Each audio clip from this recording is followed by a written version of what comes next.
Welcome to the Growth Hacking Culture Swiss Made Edition, your go to resource for actionable insights and inspiring stories. Whether you are an entrepreneur, a leader transforming your organization, or just curious about the Swiss business world, you are going to learn from the best as we explore the challenges and opportunities facing Swiss companies.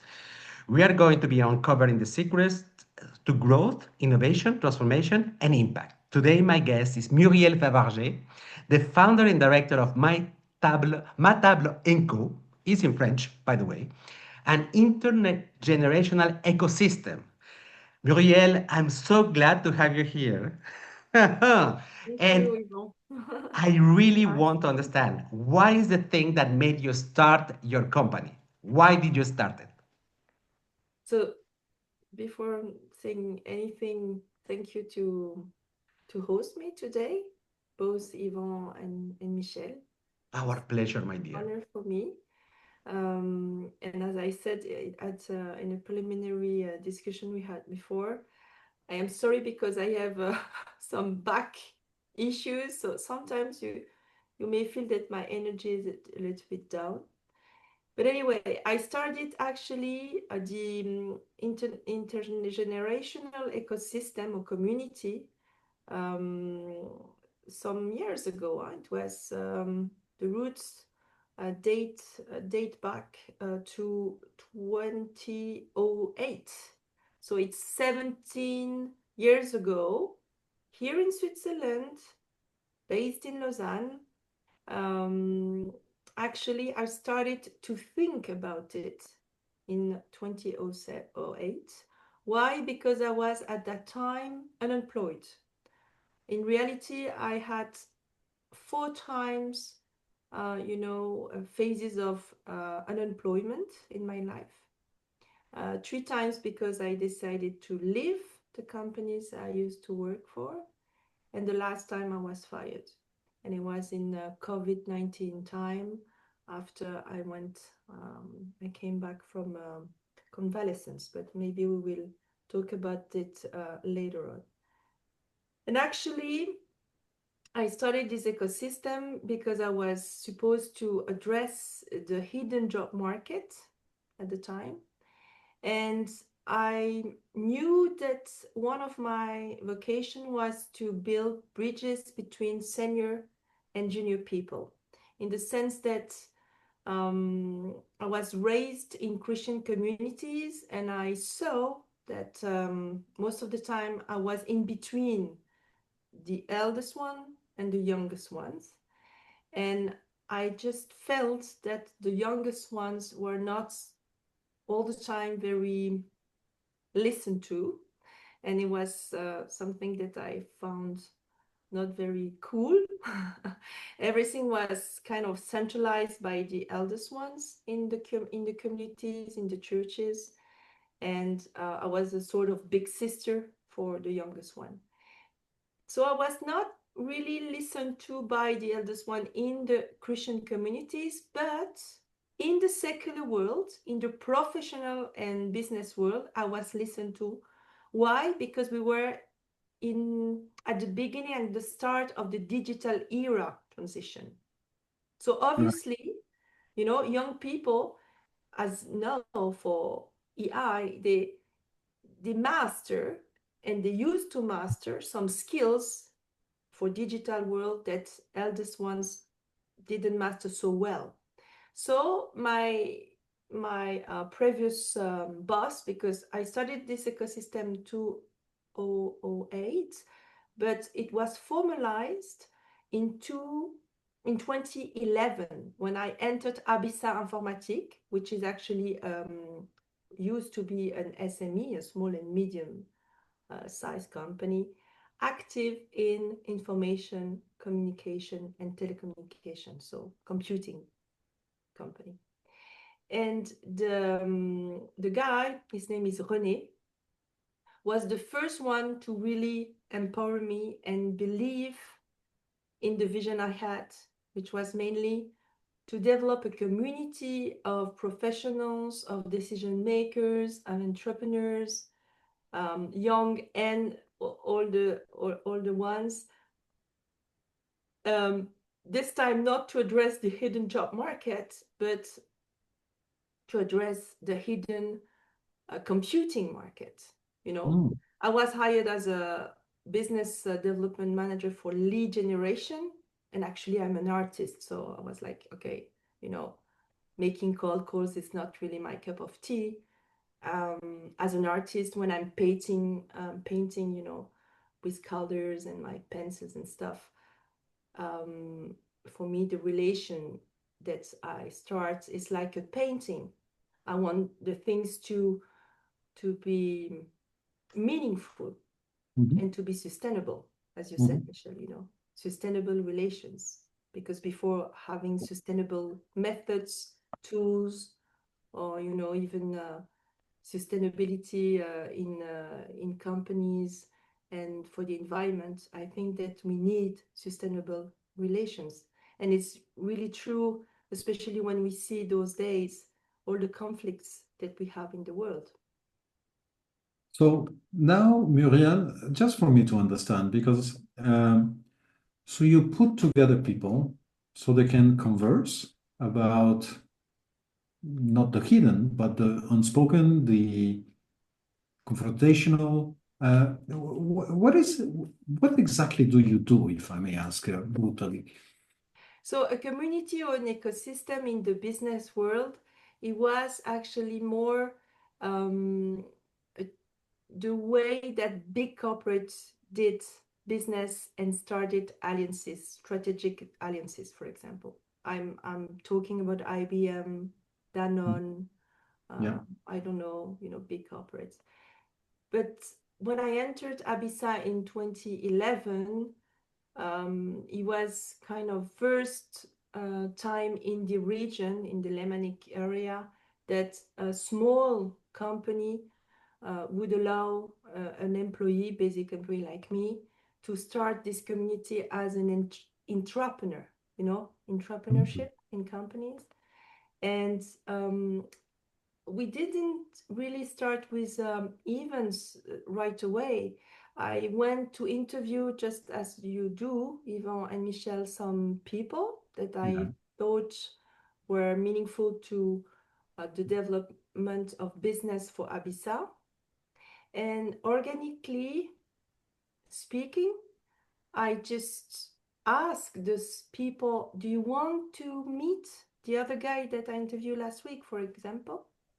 Um, at the time, I think I was the director of a foundation called Fondation Hirondelle, and I had interviewed also the former rector of the University of Lausanne, Mr. Rapp, and they wanted to meet each other. So it was just to thank them. Okay, And so it's not about the topic, it's about actually, hey, there is Mr. X or Mr. Y or Mrs. Y yeah, or you, Z. Why don't you get together if you wish yeah, to?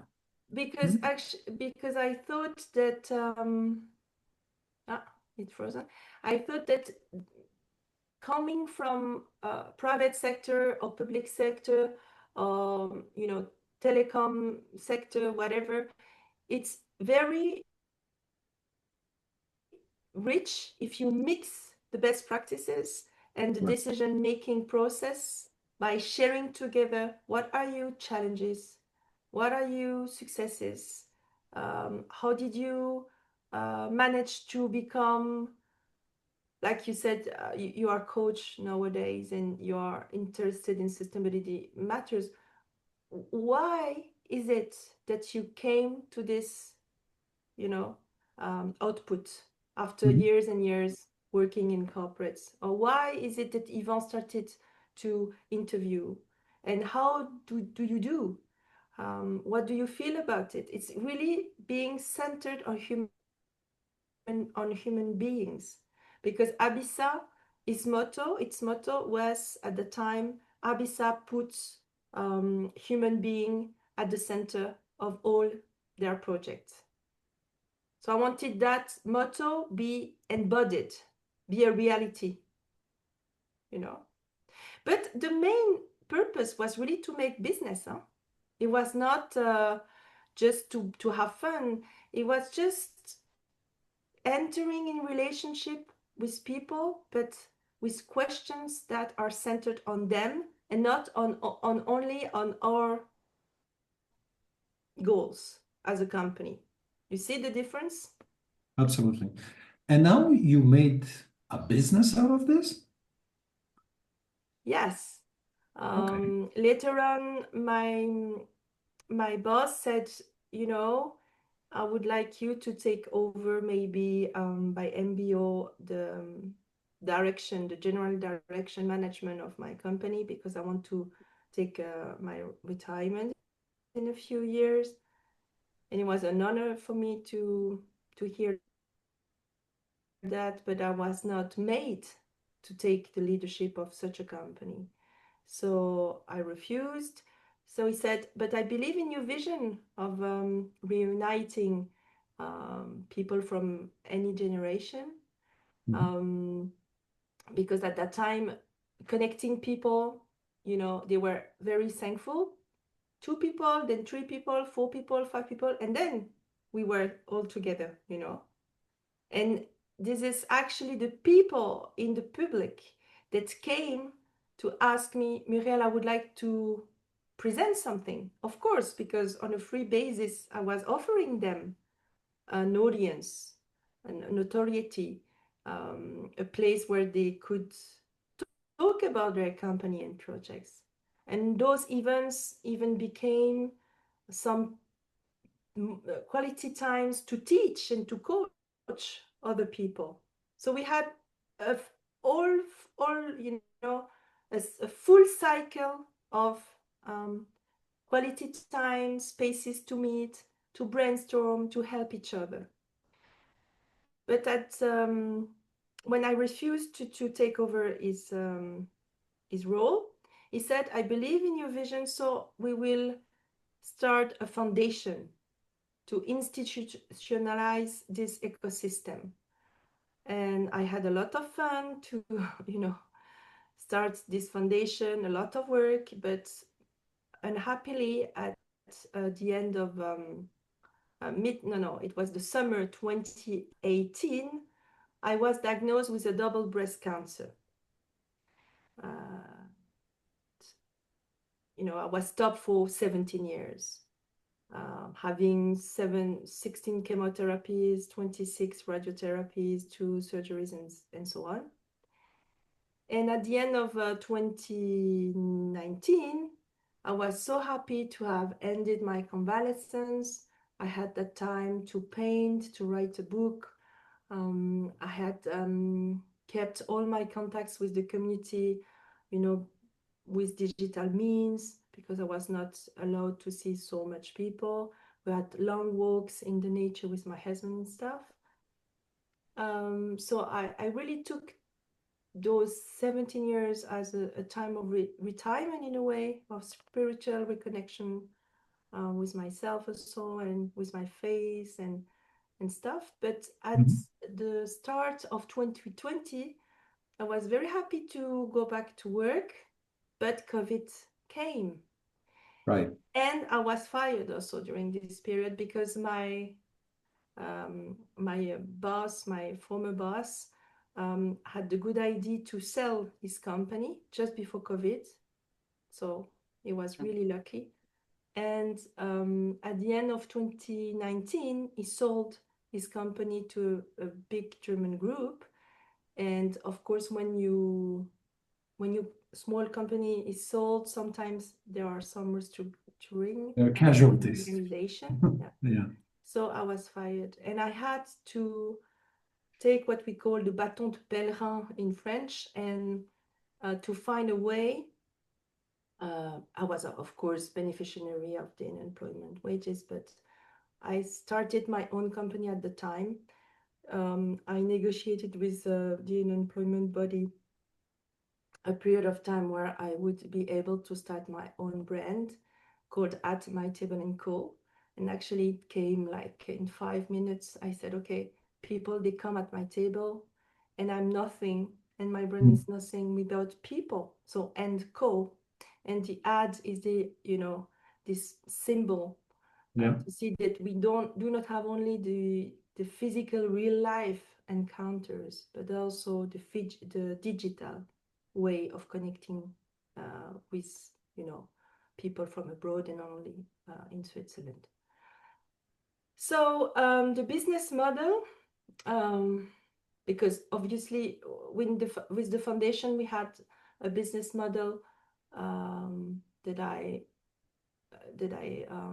started with membership, like for association. So it was just to cover the fees of marketing, communication, and stuff. But for my own living, I had to think about something more rentable, more Profitable, yes. Yes, more sustainable, True. financially speaking. And I did a lot of tests on the market. Sometimes, people would probably thought, wow, Muriel is going in all, all the ways. But I believe in this. I think that we have to confront ourselves to the market. And we do not have to be afraid to be ridiculous. We don't mind, because we want to, at the end, to get the good price for the good quality and perception of return on the investment of the client. And I'm very happy because this very year, 2025, I think that I've secured probably even, the yearly turnover of last year for next year. As an independent, it's cool. That's cool. And So how many people are actually helping you? Is it like a solo, and whenever you need people, you bring them in, or?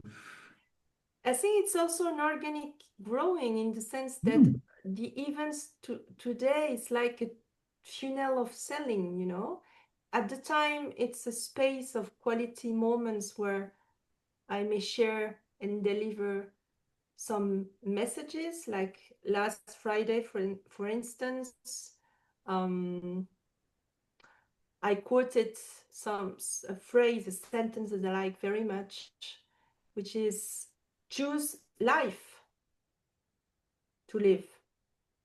So it's to encourage people in their situation, whether it be personal, private, or professional, or, the entrepreneurial mindset, which is sometimes difficult to keep. You have to choose life. It's not a question of right or wrong, but go in the sense of life. And I'm very happy that a guy who was invited that I didn't know before the event, he quoted that under LinkedIn, and he said that he was probably encouraged with this sentence. So there is this so-called philosophical or human, way of introducing the events or concluding the events. It's a message that I want to share with people to encourage them. And on the other side, I want to capitalize and optimize in these moments with fostering, matchmaking between people. Sometimes I say, okay, Yvon, you should go and see this guy or this lady, because maybe they will be interesting for you, or conversely. And of course, it's also the opportunity for my clients, if they want some notoriety, they want to develop their business, to source some new partner or providers to come and to speak. This is the public side of the events. And then I have private moments. I do not do any advertising on LinkedIn about these private moments, but this is moments where we gather in smaller group, and it helps us to have to deepening the conversations from the business point of view. Muriel, if I may, if I wanted to participate in one of these secret meetings that you have, where things go deeper, and the real relationship goes beyond the hello, how are you? Maybe it's interesting. What would I have to do? You are one of my clients, because otherwise people, they meet at the events and they are free to deepen the conversation whenever they want. But if they want me to, to mentor them in a way, to say, okay, you see, you start a cybersecurity business, so you want to reflect on cybersecurity matters, then I'm targeting some people in my own ecosystem or outside who would be interested in talking about these issues or these challenges. And usually it means that sometimes if you want to deepen in the conversation on your core business model, or how you would address new investors, for instance, obviously we will not do it in the public in the public space, arena. of course. Now, Muriel, I went to a meeting, some kind of event of the Chambre de commerce du canton de Vaud, and all the people looked like me. They were better dressed. They still had the shirt and the tie and etc. But they were all white with white hair, and they were all males practically. I'm exaggerating, but only to 90%. Is the diversity a big thing in at your table? I think that in the public arena, yes, I don't want to be only with engineers, only with bankers, only with advocates or lawyers, or and you talk about the Chambre de commerce, and actually tomorrow Philippe Mioton, the director of the CVCI, will be there as a speaker, and I'm very happy that he will come to know people from any generation, startups, scaling up. I don't think that we have representative of a corporate, but I don't want to develop an entre-soi or an elite network or whatever. I want people to meet human to human. Right. I want to foster an environment where there is peace, there is joy, enlivening moments. We had a singer last Friday who solicited me like few days before the event, Olivier Chewa, and he wanted to come and sing, and I said, yes, come. And it will be a good pause in between the co-speakings. Sometimes we just have to look around us and how nature and life is going. If I put on my forehead, I want to make some new friends, everybody will flee away from me. If I put on my forehead, I want to find a work, a job, everybody will flee away from me. If I put on my forehead, I want to sell these services, these products of my company, nobody cares about it. But if I come and on my forehead it's written, come and enjoy with us. We are from diverse backgrounds, education, nationalities. We don't care about your religion, your politics background. We don't care about this. We care about you and what is your project. So obviously then I have a problem with scaling up, because I cannot help or listen or receive everybody all alone. So that's why I thought about it when I started the foundation, and we have some committees and boards and think tanks and people, they come and they lead it, and by topic they may welcome people. Like we started a small cell with people in career transition. My role on this earth is just to ignite, create, and to create a sort of how we call that, field where something could emerge, grow, even if it's a small seed. And if I may, Muriel, I mean, you mentioned this at the turn of 2020, 2019, where, I mean, everything was absolutely dreadful. I mean, you were you were diagnosed with cancer, you lost your job, Yeah. and you had like a good experience, and yet you found this incredible resilience and creativity to come up with something quite pure. How Yeah. did you do that? That's very nice from you to say that, because today I was walking in Bel Air in Lausanne, looking at all these people, and a lot of people seems to suffer, some of poverty, some they are asking for money. There were some policemen also with someone. Mm, but something came to my mind and to my heart. I think that when we have trials, troubles, situation of difficulty, we come from the idea of death or sickness. If you turn to the grace, to the things that bring life and bring joy, like painting for me brings me joy. Um, Not to be isolated, but to find something in the quietness of being alone, to find yourself and to confront the questions of who we are and why we are here on this earth. And you find peace with yourself, whether you be a believer or not. I think it's possible to find this quietness inside in your inner Hmm, being.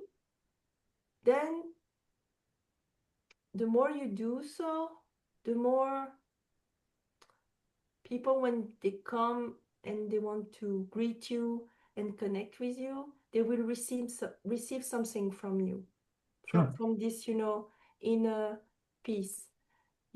And in my business and entrepreneurial mindset, this is what I'm trying to do, to be myself, you know in a good mood.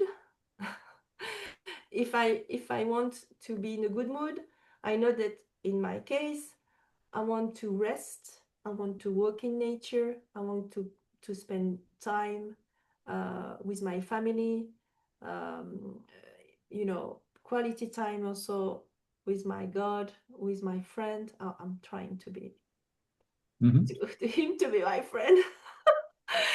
and and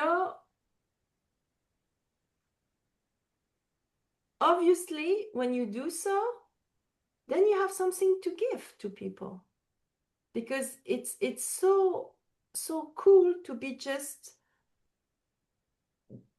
good with yourself. I don't know what you would say in English, but on est bien avec soi-même.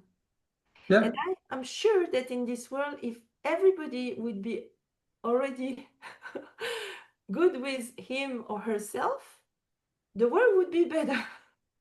So when I'm saying I would like to have some small seeds, I'm very happy if in the event of last week there is one guy or one lady who is happy, who takes something good from this event.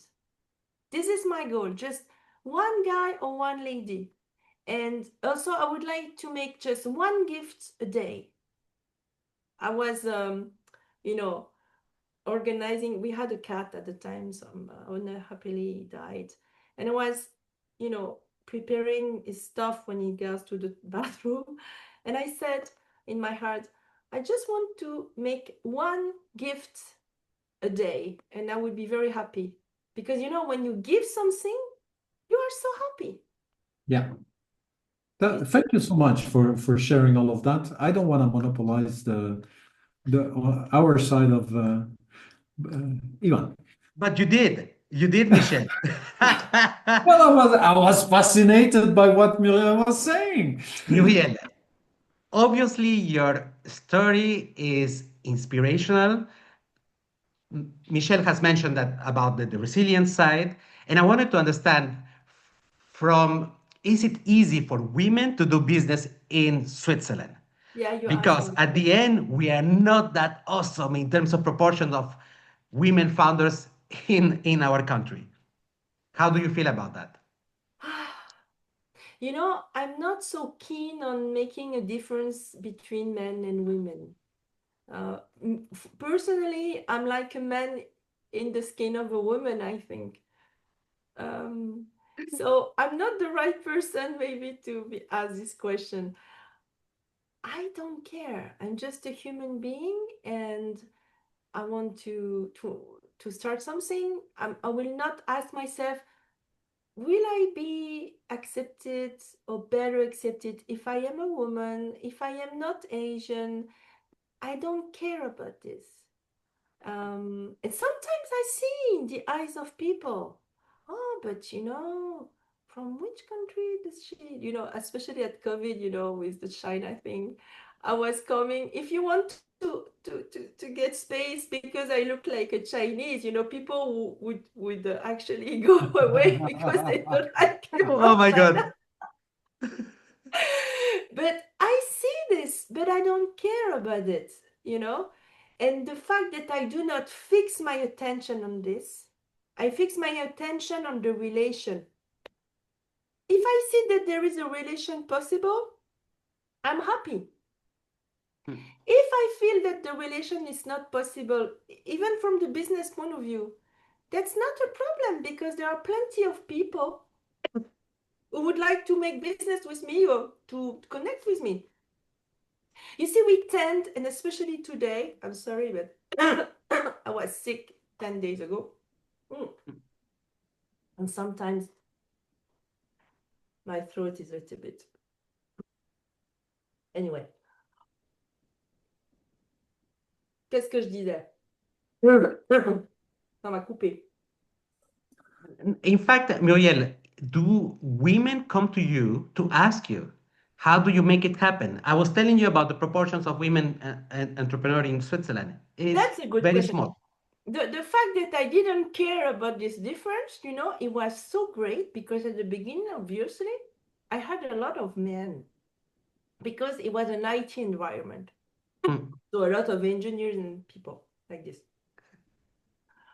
But I said, you could invite your colleagues, women, your sisters, your mother. My mother is coming. Tomorrow she will be there. She was there last Friday. She's 80 years old. Awesome. So, and organically, so naturally speaking, I didn't say, you have to be 50 people, 50% of women, 50% of men. No, it came naturally because people were talking about recommending the place. And now we have, I think, half women, half men. The proportion is kind of equal. You know, something that has resonated quite a lot with me in what you said, and I'm pretty sure also with my friend Michelle Heitzman, uh, the use of sustainability in your vision of your company. You have talked about sustainability for relationships, where it is something that is quite important because you cannot care about the world if you don't care about your connections.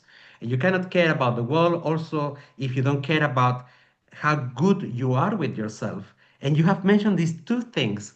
So I love this triangle that you have generated in order to say, my way of doing these connections, way of doing business is based on sustainable relationships. I love that. That really touches my heart, Muriel. There is one of my clients, a woman, and she's saying a smart perspective or something like this, one conversation to the other. And I would say I like my job because it's one connection at a time. Each time I meet someone, it's like building or painting. You have one brick in a building, and then you see one brick, another brick, and then we have a lot of bricks, and it's a building, and it's like a painting. It's just one color, then a hint of another color, and then you have the painting. You see? So it's one connection, one human being after the other. And no, there is the scalability, of course, of this kind of model. It's not possible for me to meet all the world. But I don't care. I don't want to meet all the world.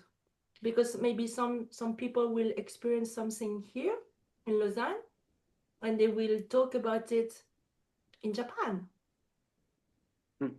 or Right. in United States. You see, sometimes you just have to ignite the fire, and then the fire is going in ways and in regions you would not even imagine. You see, because we don't have to control. I don't want to control things. I think that life is not to be controlled. You should give some freedom and some space.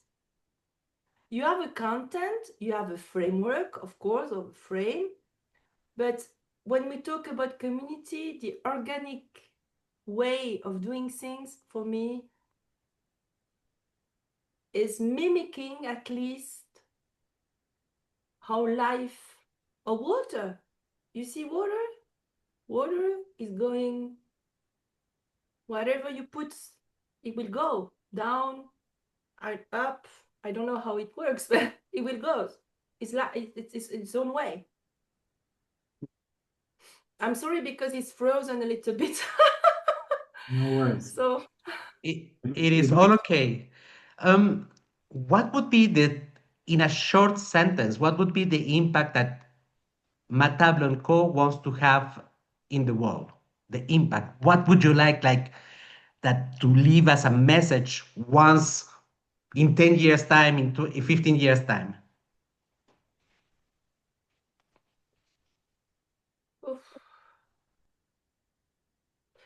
one of the things that I started within this ecosystem was really to build dialogue between people from a lot of diverse backgrounds, to help them, to empower them, to see that they are not alone in their own difficulties, and that it's possible to make business, in a peaceful environment.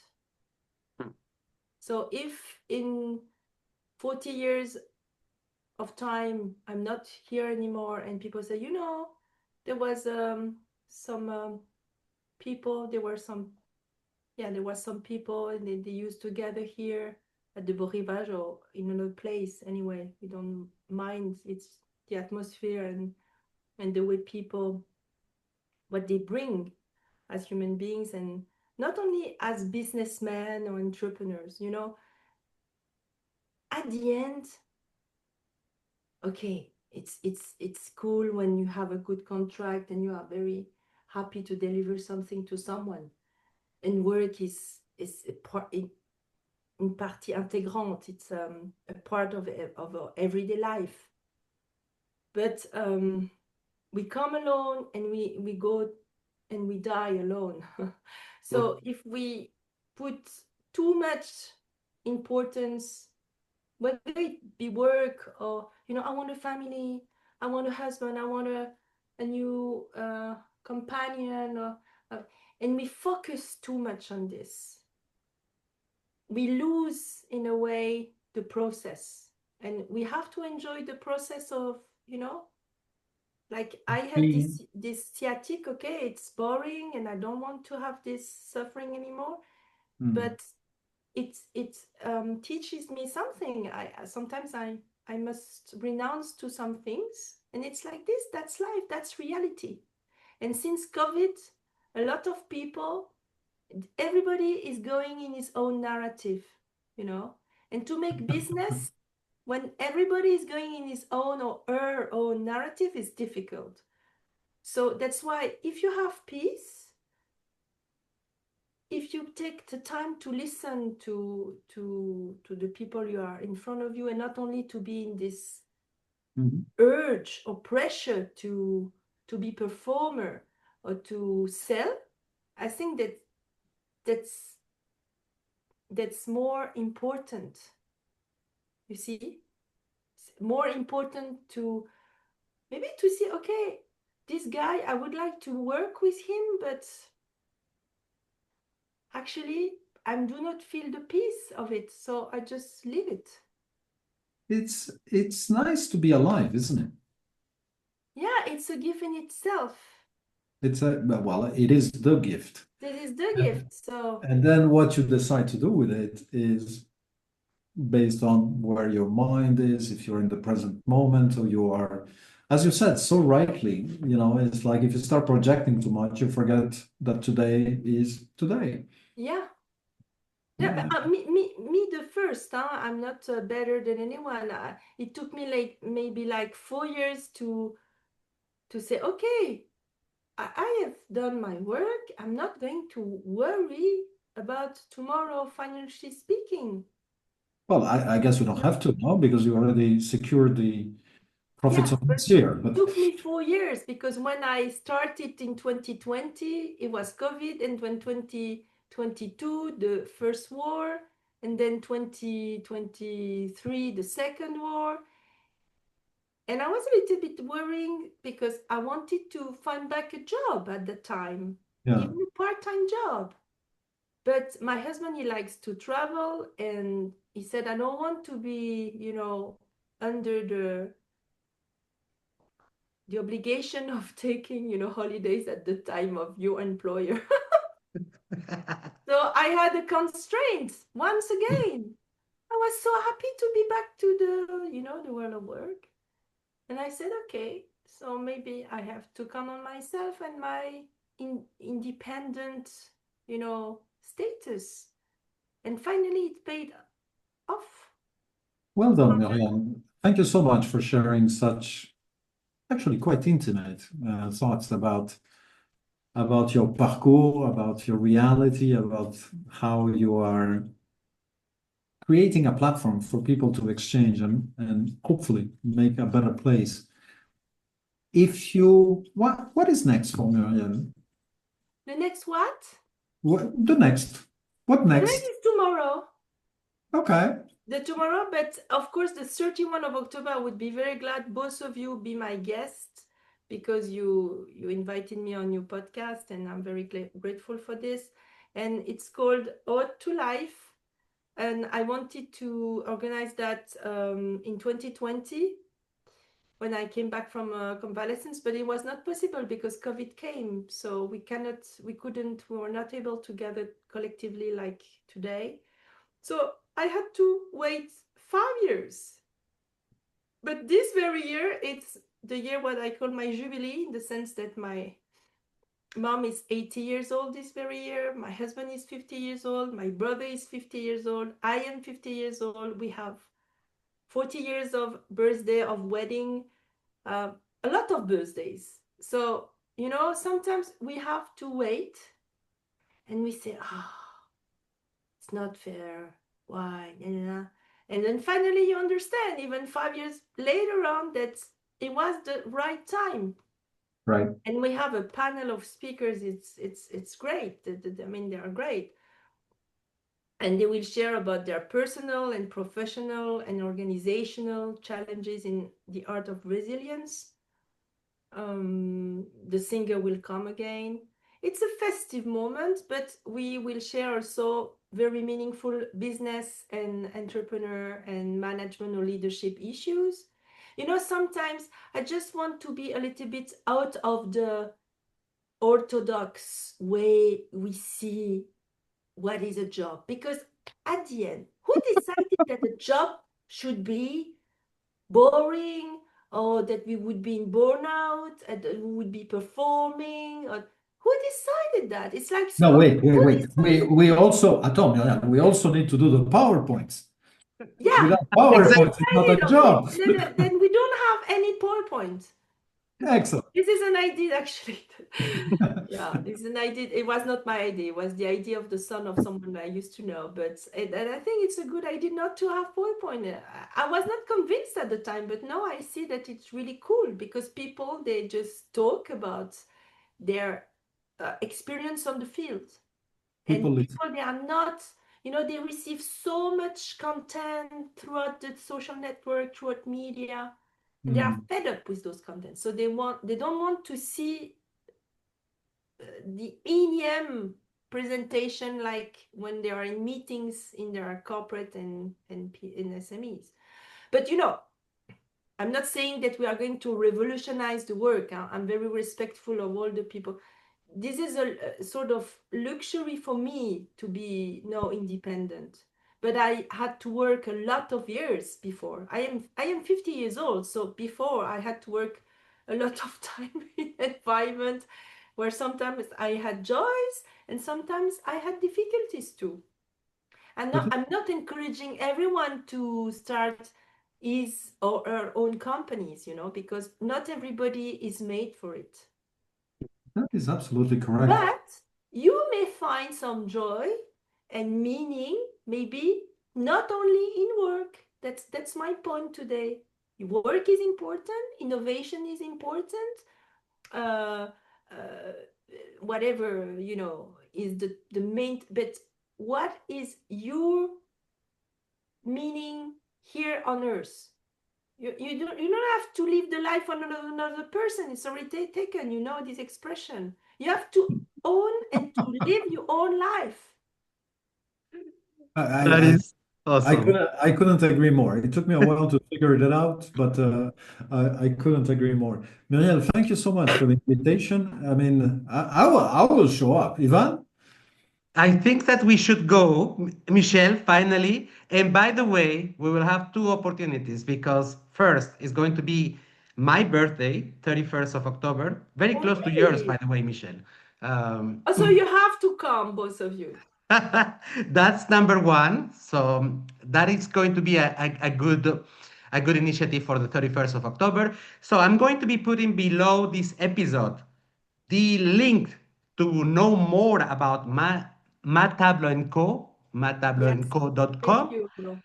I'm going to be putting the LinkedIn profile of Muriel Favarger. And by the way, sometimes you just have to type her name, Muriel Favarger, so that you find every link possible because she's quite visible in Google. So there is no way to miss her.